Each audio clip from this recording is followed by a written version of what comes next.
राजनीति विभाग से doctor S K. Siddharth, doctor Vinay Singh ji और इस कार्यक्रम आयोजन में महती भूमिका निभा रहे डॉक्टर के.डी. सुरेड़िया सर, युवा प्रकोष्ठ के प्रभारी, और उपस्थित सभागार में सभी राजनीति विभाग के प्यारे बच्चों। आपने पुरुषों का इतिहास पढ़ा होगा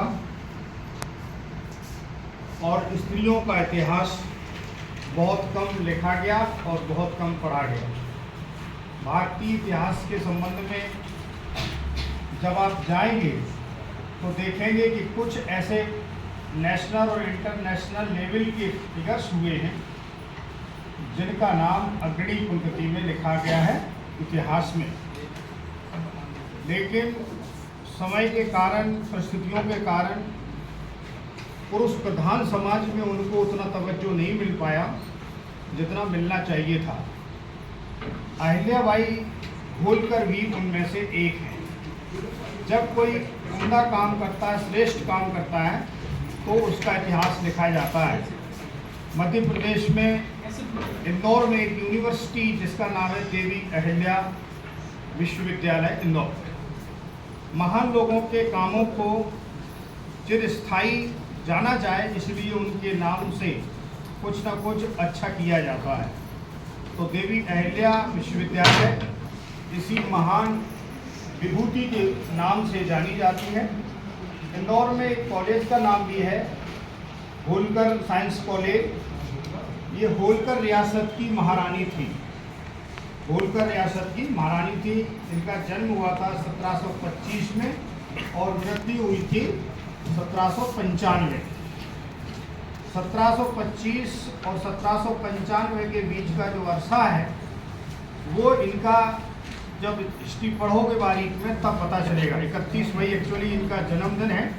अब ये अंतिम पखवाड़ा है मई का, तो इसलिए ये जो वीक है उनको समर्पित किया है मध्य प्रदेश शासन ने। पूरे सप्ताह भर देवी अहिल्या के इतिहास को, उनके कार्य को, उनके द्वारा किए गए विश्व लेवल के कार्यों को पढ़ें। राजनीति विभाग के आप विद्यार्थी हैं, राजनीति पढ़ के आप क्या बनना चाहते हैं ये तो आपने डिसाइड किया होगा, लेकिन ये मेरा आपसे विनम्र अनुरोध है कि आज की राजनीति कल का इतिहास बन जाती है। आज आप जो बैठे हैं हम, वो एक राजनीति है और कल टुमारो में जब आएंगे तो आज का दिन इतिहास बन जाएगा। तो इसलिए आज की राजनीति कल का इतिहास है। आप राजनीतिक विद्यार्थी होने के कारण आपकी ये पहली ड्यूटी बनती है कि आप अपने आप को अपडेट रखें। वर्तमान परिप्रेक्ष्य में क्या घटित हो रहा है, कार्यपालिका में क्या हो रहा है, न्यायपालिका में क्या हो रहा है, विधायिका में क्या हो रहा है, इन सब चीज़ों को आप जानें, अपडेट रहें। अब कोई भी बच्चा ये मोहताज नहीं है कि भाई किताबें नहीं हैं, हर चीज़ आपके हाथ में है, मोबाइल है। मोबाइल पूरी दुनिया भर का ज्ञान रखती है और आपको प्रोवाइड कराता है। इसका सदुपयोग करें। देवी अहिल्या के जीवन परिचय को जब आप पढ़ेंगे तो आपके अंदर एक जुनून पैदा होगा, जोश पैदा होगा।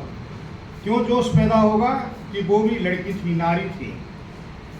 इसमें आपको जोश मिलेगा। चाहे अवंतीबाई लोधी का इतिहास पढ़ लो, या देवी अहिल्या का इतिहास पढ़ लो, या सावित्रीबाई फुले का इतिहास पढ़ लो। ये ऐसे नामचीनी महिला आइकॉन है आपके लिए, जिनके इतिहास को पढ़ करके आप अपना जीवन संवार सकते हैं। इस तरह के जो कार्यक्रम कॉलेज में देते हैं, हम लोग आयोजन करते हैं, उनका मूल मकसद ये है कि आप अपने आप को जानें, अपने अतीत को जानें, इतिहास को जानें और भविष्य को सुधारें। इतना ही कहता हुआ कि देवी अहिल्या के बचपन को पढ़ें कि उनका जो है हैदराबाद से जीवन स्टार्ट होता है। मायका कहीं होता है, ससुराल इधर महाराष्ट्र में होती है, मायका महाराष्ट्र में होता है, ससुराल आपकी इधर हो जाती है। जो रियासतें हैं उस समय रियासतें होती थी, आज मध्य प्रदेश है उसको कहते हैं। निमाड़ मालवा का क्षेत्र इनका कर्म भूमि रही है और निमाड़ मालवा इंदौर से सटे हुए जितने इलाके हैं उसमें कितने कीर्तिमान स्थापित किए, कितना हिंदू मुस्लिम एकता में उन्होंने बल दिया, कितना जोर डाला और एकीकरण करके उस साम्राज्यवादी व्यवस्था में भी मानव हित के लिए कुएं, बावड़ी, बाग, बागान, सड़कें, जो आज के परिवेश में हम जो चीज़ें चाहते हैं कि